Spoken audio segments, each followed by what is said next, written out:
Hi, my name is Lola Charles Wolf. I'm an actor, writer, storyteller of cool, unhinged creative content creation, screenwriting to my own production company, the IMAX Crew, and of course, my own novels that I'm currently writing. Today, we're going to talk about the Jujutsu and Kaisen characters and how to create villains based on them. Before I'm going to start talking about your favorite characters and how you can learn from them to create your own villains, I want to ask a simple question. What makes a villain? We can sit with that for a moment. You can stop this video and come back to it, and then hear what I have to say on villains. To me, a villain is a challenger.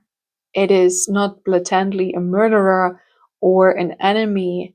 It is someone that defies the hero system. It is a character created to confront us with our most inner dark thoughts, our reflections, our psyche, and our mirror to parts of ourselves that we would not confront during daylight.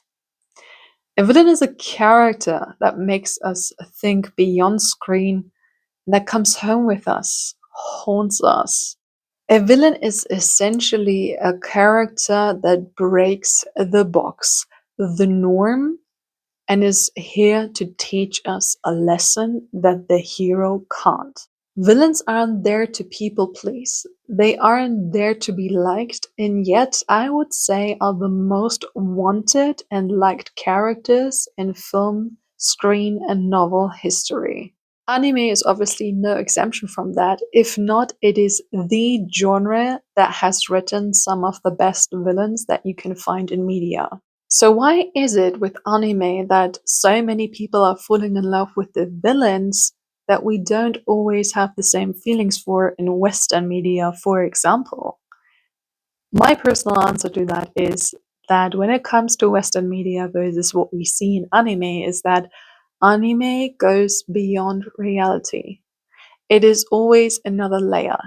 And likewise, it is never two-dimensional in a well-written anime, which is why I picked Jujutsu Kaisen as a classic start into how to write villains, because we meet so many of them in different layers, and it's teaching you how to write villains in your book that makes them the scene stealers, the characters that people are love and go for, and still talk about beyond your TV show, movie, or book. Jujutsu Kaisen is a universe that tackles death, grief, and very deep emotions that you don't always find in other shonen anime, and is therefore one of the darkest animes out there. Yet it is likewise one of the most hyped animes and a comfort anime to so many, and that is because the character writing is phenomenal and just not two-dimensional. I have selected 5 characters that I'm going to talk about, how I see them, how I'm going to name them in their perception of villains, and how you can learn from them to write your own characters and villains based on them. We're going to start off with Suguro Gato. And Suguro Gato is the type of villain that was once a hero gone wrong. So we're starting off with the stereotype, or the name that I gave this character, called Hero Gone Wrong. Hero gone wrong characters are often those who break under the system, and Suguro Gato is not an exemption from that. If not, I'd say he defines that name, that archetype, so well. Suguro's story within the fandom, or even as an anime lover and the simplicity of loving anime, is such a great relatable story because it hits close to home. Gato is likely someone that we have met on life before that went down the wrong path and never returned. Suguro Gato also is such a layered written character because it's not just the sidekick to Satoru, he is a complementary character to Satoru, which makes it another layer and a deeper understanding to his character. We don't meet him just as the calm and gentle, understanding sidekick to Satoru. No, he becomes his own very story when we explore his past and his therefore journey that he went through. JJK doesn't sugarcoat when it comes to understanding his backstory or where he came from. We get to explore it through his own words, and that gives the reader, the listener, the watcher, an experience that shows us that this is a character that is directly speaking to us. Now, how to create your own hero gone wrong based on Suguro Gato. If you look at the story of Gato, what we definitely can see is that we meet him as another hero-ish character. He's not necessarily placed into a label or box because from the moment we meet him, we get to see him in competition with Satoru Gojo. We see him having his own characteristics, being the more Kuma one, but we don't necessarily see him in the box of, oh, I'm just here to do good in the world. There's always this brooding mystery when it comes to Gato, and that is another layer that gets you intrigued to understanding a hero gone wrong. But what makes the hero gone wrong unique in comparison to other archetypes I'm about to introduce is that the hero gone wrong isn't necessarily about trauma that happened in the past and that this is the motive or the reason why he's worked in that direction. The hero gone wrong goes wrong because he's so tired of the system and feels like no matter how much he's gonna do, nothing is changing. The hero gone wrong archetype reaches a breaking point that changes the character entirely significantly, and then they go down a road they will never return back from. The importance is here that the hero gone wrong has no redemption arc. He just goes down that road and becomes the villain. Which brings me to my next character introduction, and that is Villain Gone Hero. You could also place that in the category of moral gray character in itself, but I like giving names that make a little bit more sense and give you the idea that I'm going to explain in a second. And for this example, I have picked no other but Choso Kamo. There's a reason why people are obsessed with Choso, and it's not just his rolling spin or his looks or his love for his brothers. It's because he's a layered written character that started off as a villain, even had a villain epic-esque fight, and then turned down or turned to the other side and became the new hero that everyone loved. The significant moment these type of characters usually have in TV shows is that when a hero when a villain turns hero, they always end up fighting in a final battle or sequence where they fight other villains, and that usually is why they rise in popularity and get a higher fan base. The simplicity here, and likewise the depth that you can play with as a writer, is to look at your villain and ask yourself, what is the turning point if this person is finally changing to the other side? What needs to happen for them to finally click and say, hey, this isn't even about redemption. This is just about doing the right thing and standing on the right side of history. The great thing about the villain gone hero is that when they change sides, we get to explore a side that we have never seen before when they were a villain. Because most often these characters suppress their emotions, don't showcase them, and we don't really start understanding their motives or their backgrounds up until that turning point. With Choso's story, it is beautifully done because we meet him as this half human, half blood curse, something else, and then he gets his epic fight against Yuji, and that is the exact turning point when he turns sides and understanding and he becomes emotional, vulnerable, and one of the most relatable characters that JJK fans simply love. Most often you can find those archetypes, the first one and the second one, in anime quite well done because anime is the type of media that often layers villains as well as heroes. There's no such thing as a simplicity when it comes understanding in heroes and villains in anime because a lot of animes play around with the archetypes and the understanding of what makes a hero and what makes a villain a villain. And that is the reason why I always say, as a screenwriter or novelist or any other form of writing that you do, you should watch anime because there's a lot that we learn from archetypes and character writing. And now we come to my personal favorite villain in JJK, and I'm gonna say his name first before we dive into his archetype, Sukuna. Sukuna is the character that I call the uncomfortable entity. Entity more as an energy rather than as the meaning itself. But Sukuna goes into a box of characters that when they come on screen, you instantly feel uncomfortable in a way because you know shit's about to happen. What I love about Sukuna is that he does not care. There's not an ounce in him that changes his mind or perspective. He is a character that solely operates on his own needs and wants. There's not a turn of perspective or a significant point in his story that makes him change his mind, and this is the uncomfortable entity. It doesn't have to be a supernatural being for this to be a specific type of villain, but it is the type of villain that no matter what's gonna happen, they will always stand their point.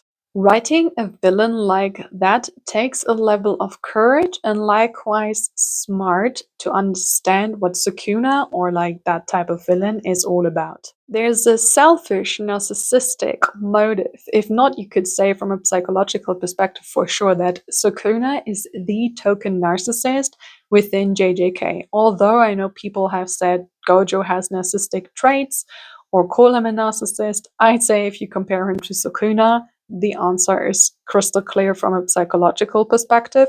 However, there can be narcissistic traits, doesn't mean they are automatically a narcissist. With this type of specific villain character, you definitely have to understand that your motives for this character have to be vital. It cannot be like, oh, but if this happens, he changes his mind or stuff like that. We see that in dark romance, we see that in specific type of love scripts, but this type of character, if you truly want to create him and honor him or her, regardless of gender identity, in a way that makes them absolutely unapologetic, you have to be determined on knowing their motive and that they won't change their mind. And you also have to understand that this is the type of character that has the highest kill count when it comes to the series, meaning when you throw them into the room with other characters, other people will die, be hurt, or at least be sacrificed in some sort of way. And that brings me to my fourth number, the unhinged fourth wildcard, in this case, Mahito. Wildcards are usually my favorite type of characters, but Mahito is not.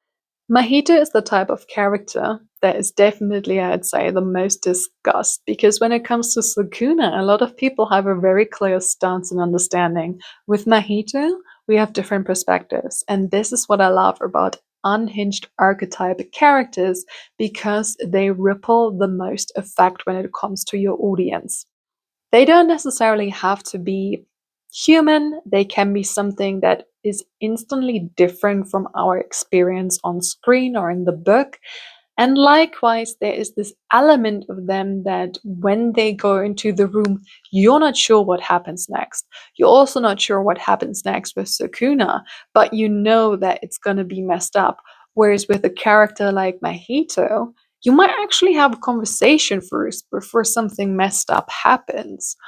And that is something that I love about unhinged wildcards when it comes to creating villains, because there's this craziness, this freakiness, this element of, oh my god, this is gonna make me uncomfortable. This person, I wouldn't like to be in the room with them. But there's also this very eerie aspect of human about them.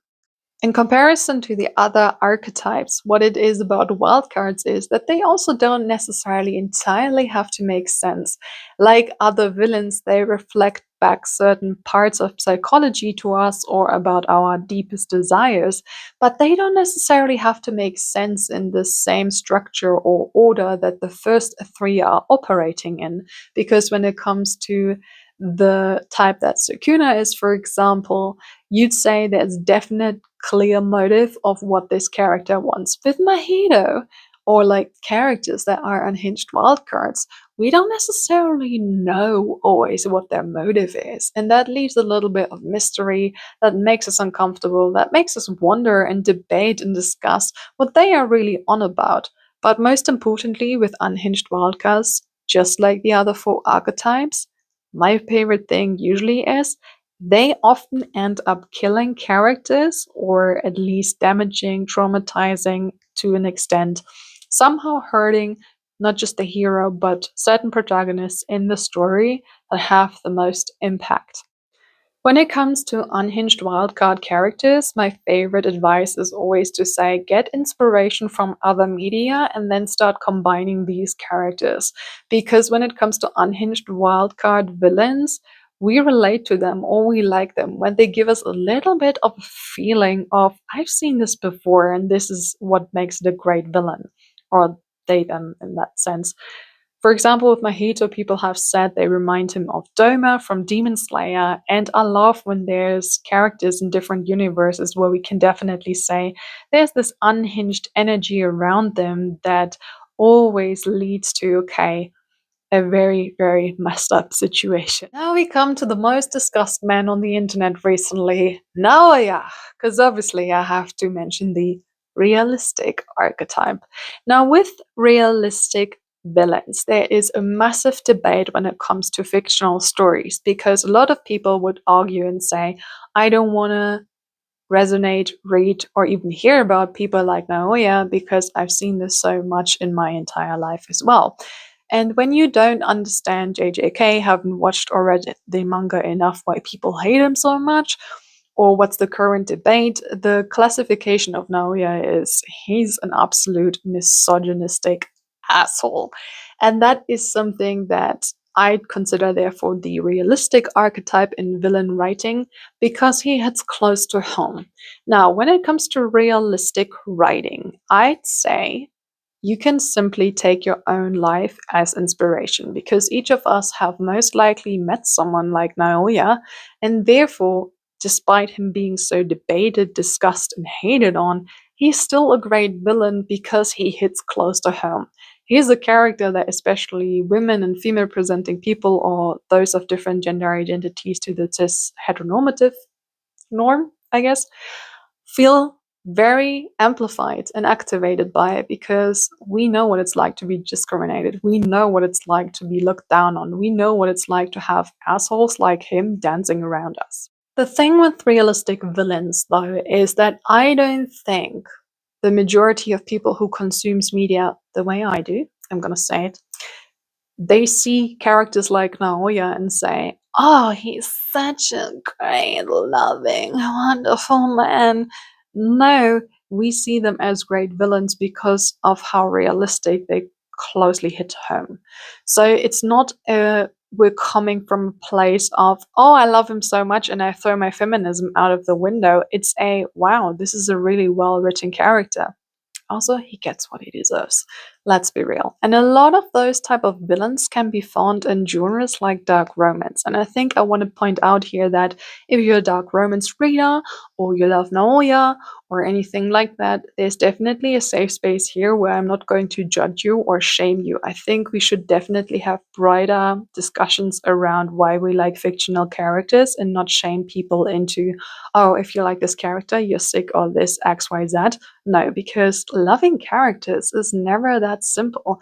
There is reasons of culture, social status, the way we were raised, trauma, understanding ourselves, our own self-reflection. It's never that simple as to say, oh, if you like this character, then it's XYZ. No, honey, it's not. And here we have safe space discussions around the characters that we like, no matter if it's a villain or a hero. I want to make it clear that I'm not defending the people who are hating on this character because he is rooted in realistic nuances that we know from discrimination in our own life. And yet, I'm also saying we shouldn't shame people for their fictional taste in characters and assume and judge thinking we know why a character is the character. The way we can find comfort in characters has multiple layers, and we need to have more open, safe space discussions for this to be felt by a lot more people and not just be at each other's throats. Let me know in the comments who's your favorite villain archetype. If there's anything that you want to add, share your stories with me, why you like these villains. Obviously, Jujutsu Kaisen has a lot of more characters, so I could riff on this for a lot longer while, but this is a new series I'm starting where I talk and share my skills of screenwriting, writing in general, and share my wisdom with you guys and inspire you for your stories. So let me know in the comments what you think, what you like, what you want to see next. There's a couple of videos coming out. I'm going to talk about Satoru and Suguru. This was so German of me. Anyways, I'm gonna leave that in. I'm gonna talk about Satoru and Suguru next when it comes to the star-crossed lovers trope, and I'm also going to talk about the female gaze in anime and different aspects of Jujutsu Kaisen and Gachi Akuta, and that's it for now. I hope you enjoy your day.